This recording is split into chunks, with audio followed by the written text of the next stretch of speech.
আর এখন যেখানে চাকরি করছেন সেটাও নওশাদ সিদ্দিকী ভাইজান জিন্দাবাদ, নওশাদ সিদ্দিকী ভাইজান জিন্দাবাদ, আইএসএফ জিন্দাবাদ। এখানেও আমাকে হিন্দি, উর্দু এবং ইংলিশ বলতে হয়।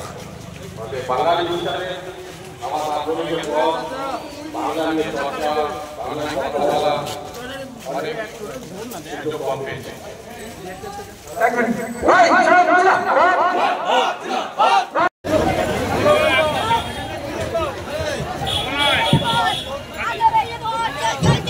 আপনাদেরকে বলি, এটা পঞ্চায়েত ভোট নয়, এটা লোকসভা ভোট। এই ভোটে রাজ্য সরকার, রাজ্য পুলিশ থাকবে না, এটা কেন্দ্র সরকারের পুলিশ থাকবে, বিএসএফ, সিআরপিএফ, সিআরপিএফ থাকবে। তাই আমি আজকে যদি কোনো ভাইরাস হয়, কোনো যদি ভোটারদের যদি ভয় দেখানো হয়, তাহলে কিন্তু আমি ভোট ক্যান্সেল করে দেবো। এই ভোটটা আমি অ্যাপ্রুভ করবো না। আমি আমার পরিচয় দিয়ে বলে দিয়েছি, তাই আপনারা নিশ্চিত থাকবেন যে এই ভোট খুব সুস্থভাবে হবে। কোনো রকম ভাবে কোনো কিছু হলে আপনারা জানাবেন, সাথে সাথে আপনাদের কাছে সেন্ট্রাল ফোর্স আসবে। ভালো থাকবেন, সুস্থ থাকবেন। আর আপনারা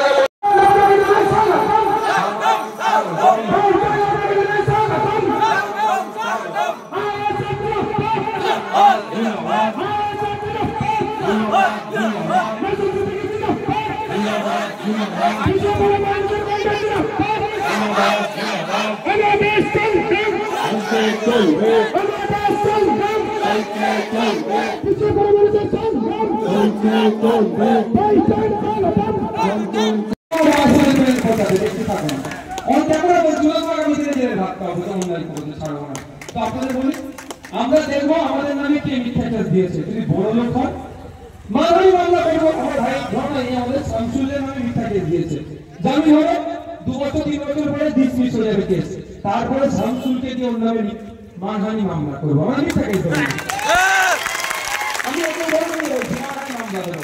দেখবো যে দাদা দিদিদের কথা শুনে এর নামে কে মামলা দিয়েছে, যদি বড় লোক হয় বা গরিব হয়। কি দেখে নেবো, মানহানি মামলা 2 রকম ভাবে হয়। একটা হচ্ছে টাকা পয়সা ডিমান্ড হয়, আর একটা জেলের, একটা সিভিল, একটা ক্রিমিনাল। তো আমরা ওটা দেখবো, যদি বড় লোক শামসুলের নামে মিথ্যা মামলা দেয় ওই দাদা দিদিদের কথা শুনে ওদের জেল খাটে, সেই মানহানি মামলাটা দেবো। আর যদি গরিব মানুষ দাদা দিদির কথা শুনে চর্বি জমে আমার ছেলের নামে মিথ্যা কেস দেয়, ওর নামে টাকার মামলাটা দেবো। পারবো না, খারাপ কোনো জায়গা নয়। ভারত থেকে অনেক এসছে, বাইরে কেসটা একটু তুলে নেন, অসুবিধা হচ্ছে। অত সহজ আমার ভাইকে যখন তুমি গুলি করে মেরেছিলে তখন হচ্ছিল না। আমার ভাই নামে মিথ্যা কেস দিয়ে জেল কাটালে হচ্ছিল না, এখন ভাইজান কেস তুলে দেন, মানহানি মামলা হবে। তাই আপনারা বলুন, আপনারা কিন্তু কেউ আইন হাতে তুলে দেবেন, এটা অনুরোধ আমার। আইনের ঊর্ধ্বে কিন্তু কেউ নয়, এটা ভাববে। আইনের ঊর্ধ্বে কেউ নয়।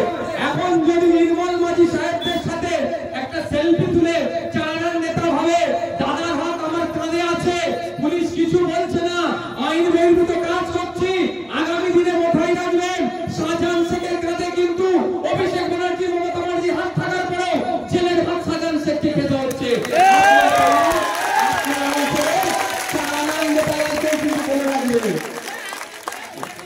মমতা ব্যানার্জির মাথায় কার হাত ছিল? এই সরি, অনুব্রত মণ্ডলের মাথাতে হাতটা কার ছিল? মমতা ব্যানার্জির হাত। সে কোথায় এখন? কোন পাড়ায় বসাতে পারেনি, তাকে জেলের হাত খেতে হচ্ছে।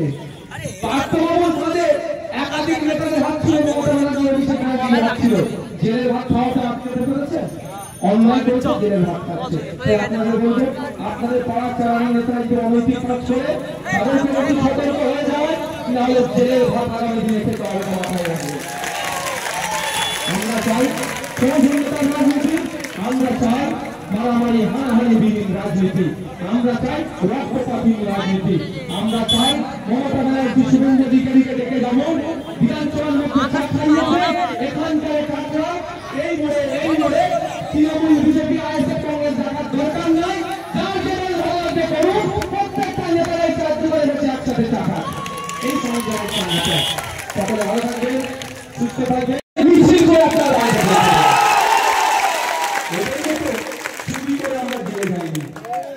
আমরা জেলে গেছিলাম, পদ্মবাবুরা জেলে আছে। আমি বার হলে ভাইয়া করে লোক ঘিরে ধরছিল। সে আমাকে সামলানোর জন্য ওই জেলার এসে বলেছে, ভাইয়া আপনি যখন বাইরে বার হবেন, সাহেব আপনি যখন বাইরে বার হবেন বললেন আজকে ওটা ফোর্স আপনার সাথে দেবো। মানে এত লোক এসে যাচ্ছিল ভিতরে। আর তারপর আমাকে যখন বড় করতো চোর চোর চোর করে স্লোগান।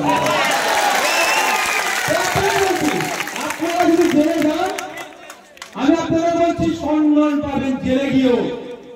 জেলে গিয়েও আইএসএফ কর্মীরা সম্মান পাবে, কারণ তৃণমূল জেলে যায় চুরি করে, আর আইএসএফ জেলে যায় চুরিকে ধরতে করার জন্য। ভয় পাবেন না। আর যারা মিথ্যা কেস দেবে, নির্মল মাঝি সাহেবদের কথা শুনে, সাজদা আহমেদের কথা শুনে হয়তো মিথ্যা কেস দিল। মিথ্যা কেস কতদিন টিকবে? 4 বছর 5 বছর। জামিন করিয়ে তো বাড়িতে নিয়ে আসবো আমরা। আপনি কি ভুলে যাবেন এই কেসটা চালাবো আমরা? চালাবো কেস চালাবো। যে আমার নামে বদনাম করবে দিয়েছে, আমার নামে যদি মার্ডার কেস করে পুরুষটা কি করতে হবে? আমার নামে এই কেস দিল, পুরুষটা করতে হবে। আমি তো মার্ডার করিনি বা আমি কোনো কিছু করিনি, আমরা দোষ দিয়েছে, প্রমাণ পাবে তো? প্রমাণ থাকবে না। আমি তো অনৈতিক কাজ করিনি, তাই কি করতে হবে? যারা আমাদের নামে মিথ্যা কেস দিতে, কেসটা 2-4 বছর পরে ডিসমিস হয়ে যাবে। আমার ভাইয়ের নামে মিথ্যা কেস দিয়েছে, আমি ভাইকে বাড়ি করাবো উকিল দিয়ে, তারপরে কি ছেড়ে দেবো? সাজদা আহমেদ তখন তাদের পাশে থাকবে না, যে মানুষটা আমরা দেবো ট্রেনের খরচ করে। আমি বারবার একটা কথা বলি, 100 বলছি, আইনকে হাতে তুলে নেবেন না, পুলিশ বন্ধুকে সহযোগিতা করবেন। যারা আইন বহির্ভূত কাজ করবে 5 টাকার পেলে এমন খোঁজা দেবো, তার এই কথা একটা পাকিস্তান থেকে ভয়ঙ্কর করতে হবে। ভাঙড়ের মুকুটবিহীন স্বঘোষিত সম্রাট আরাবুল ইসলাম জেলে ভাগ খাচ্ছে, কিন্তু আইএসএফ খোঁজা দেবে না।